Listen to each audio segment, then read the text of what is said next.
सत्यभामा जी को द्रौपदी पर बड़ा क्रोध आ गया। सत्यभामा जी को द्रौपदी पर बड़ा क्रोध आया और सत्यभामा जी ने रुक्मणी जी से कहा, जी एक बात बता कि ये द्रौपदी कैसी है? जरा सी देर में भगवान को बुला लेती है, जरा सी देर में भगवान को आवाज लगा देती है, जरा सी देर में भगवान को पुकार लेती है और भगवान दौड़कर द्रौपदी के यहां चले जाते हैं।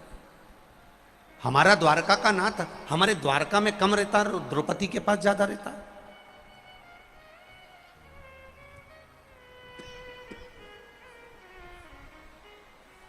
आखिर क्यों, किस लिए? रुक्मणी जी ने कहा, मुझे तो नहीं मालूम कि भगवान दौड़ दौड़ के द्रौपदी के यहां क्यों जाते हैं, पर मुझे इतना अंदाजा नहीं है।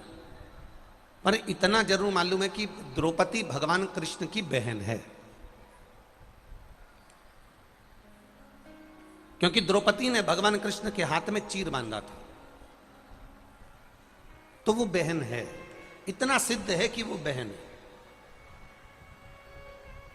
अरे तो ऐसे कैसे बहन भाई कि जरा सी देर में बुलाया और दौड़कर चल दिए द्वारकानाथ। भोजन कर रहे हैं तो दौड़कर चढ़ दिए द्वारकानाथ। भोजन कर रहे हैं और द्वारकानाथ दौड़ के चल दिए। इस द्रौपदी के घर तो मैं भी जाऊंगी एक बार, जरा सा पता करके आऊंगी। और भगवान ने सत्यभामा जी के मुख से जो शब्द निकले, भगवान ने उसको सुन लिया।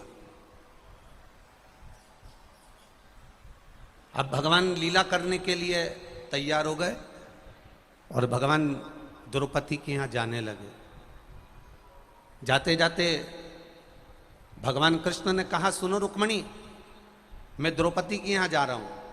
इतने में सत्यभामा जी बोली, प्रभु आज आप अकेले जा रहे हैं? हमेशा अकेले जाते हो, कभी तो हमको लेकर जाइए। भगवान ने कहा, ठीक है चलो। अब तो सत्यभामा तुरंत तैयार हुई ननद के घर। मैं तो डर गई। और तुरंत तैयार होकर सत्यभामा जी रुक्मणी जी के साथ मैं तो डर गई, के घर पहुंच गई। अब द्वारिकाधीश द्रौपदी को देखे तो द्रौपदी बाल सुलझा रही थी। भाई तुरंत अपनी बहन के पास पहुंच गया, दीदी क्या कर रही हो? द्रौपदी क्या कर रही हो? द्रौपदी कह रही है, मैं अपने केस संवार रही हूं, अपने केस सुलझा रही हूं। अरे तो तुझे सुलझाने की क्या जरूरत है? तेरी दो भाभी आई हैं, तेरी चोटी वो बना देंगी। अब ननन तो और फूल गई और सबसे ज्यादा खुश हो गई तो सत्यभामा जी हो गई। सत्यभामा जी ने कहा, आज मुझे चोटी बनाने का मौका दो, मैं इसकी चोटी बनाती हूं।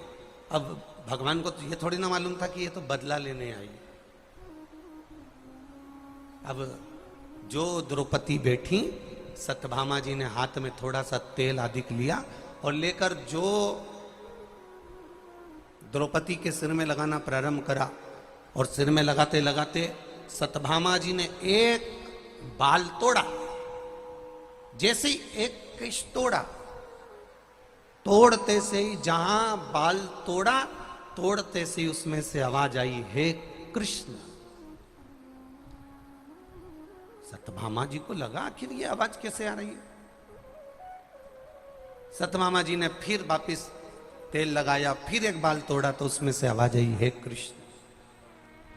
सत्यभामा जी समझ नहीं पाई, रुक्मणी जी के पास जाकर बोली, अरे रुक्मणी जी समझ में नहीं आता, मैं द्रौपदी का एक बाल तोड़ती हूं, मैं द्रौपदी का एक केश तोड़ती हूं, उसमें से हे कृष्ण आवाज आती है। ये समझ में नहीं आता, आखिर ये आवाज क्यों आ रही है? रुक्मणी जी नहीं बता पाई। भगवान कृष्ण सामने प्रकट हो गए और भगवान कृष्ण ने कहा, सत्यभामा, तुम्हारे मन में संशय है कि कृष्ण दौड़कर द्रौपदी के पास क्यों जाता है। उसका एक कारण है, पूरी पृथ्वी पर कोई ऐसा व्यक्ति नहीं जन्मा जिसने एक दिन में 3.5 करोड़ बार मेरा नाम लिया हो, वो केवल एक द्रौपदी है।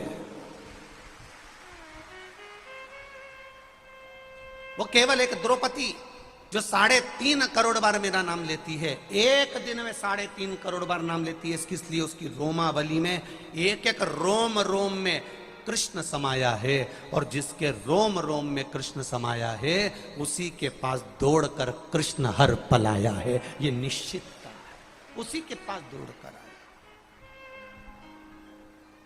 अब आप में से कितने लोग हैं जो 3.5 करोड़ बार भगवान का नाम लेते हो? कोई नहीं। कोई संत से पूछा जाए कि आप लेते हो, कोई साधु से पूछा जाए कि आप लेते हो, कोई गुरु से पूछा जाए आप लेते हो? 3.5 करोड़ बार भगवान का नाम एक दिन में कोई नहीं ले पाता। उसके लिए वेद व्यास जी ने कहा अगर 3.5 करोड़ बार एक दिन में भगवान का नाम लेना है तो किसी सत्संग में जाकर बैठ जाओ, कथा में जाकर बैठ जाओ, प्रवचन में जाकर बैठ जाओ, सत्संग में जाकर बैठ जाओ, शिव महापुराण में जाकर बैठ जाओ। क्या होगा? शिव महापुराण में जाकर जब बैठोगे, अकेले घर पर बैठकर भगवान का भजन करोगे, राम राम शिव शिव श्री शिवाय नमस्तुभ्यम, घर पे बैठकर जपोगे तो कितनी बार जपोगे? मुख से बोलोगे तो एक बार बोलोगे श्री शिवाय नमस्तुभ्यम, श्री शिवाय नमस्तुभ्यम, श्री शिवाय नमस्तुभ्यम, श्री शिवाय नमस्तुभ्यम। अब तुमने एक बार जपा, 2 बार जपा, 3 बार जपा, 4 बार जपा, 5 बार जपा, और अगर मान लो तुम कथा में जाकर बैठ गए, शिव महापुराण में जाकर बैठ गए, और शिव महापुराण में ये लाखों भक्त कथा सुनने आए हैं, और जब आप उनके साथ बैठकर श्री शिवाय नमस्तुभ्यम बोलोगे तो 5 लाख लोग अगर शिव महापुराण कथा सुनने आए हैं, उनके मुख से अगर एक बार श्री शिवाय नमस्तुभ्यम निकला तो 5 लाख बार बोलने का फल तुझे अपने आप प्राप्त हो जाएगा, अपने आप प्राप्त हो जाएगा। अब व्यासपीठ के सामने आप कितनी बार श्री शिवाय नमस्तुभ्यम बोलते हो? जब बोलते हैं तो 5 बार बोलते हैं श्री शिवाय नमस्तुभ्यम श्री, तो 5 बार बोला तो ये 25 तो यूं ही हो गया। अब 3-4 बार बीच बीच में बोलने में आ गया तो मालूम पड़े ये स्टॉक मार्केट